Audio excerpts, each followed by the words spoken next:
গত বছর আপনাদের এই মহান সভায় আমি দাঁড়িয়েছিলাম সদ্য গণঅভ্যুত্থান সংগঠিত একটি দেশের রূপান্তরের আকাঙ্ক্ষা আপনাদের শোনানোর জন্য।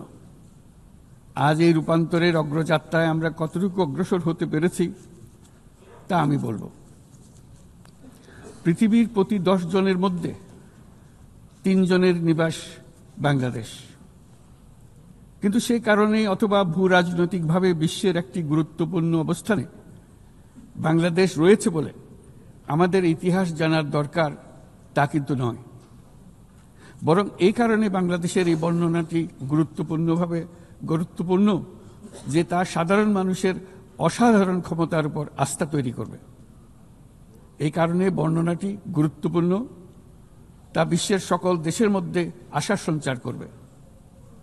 যে সংকট যত গভীরই হোক না কেন, তার নিরসন যত অসম্ভবই মনে হোক না কেন, কখনোই তা উত্তরণের পথ হারিয়ে ফেলে না।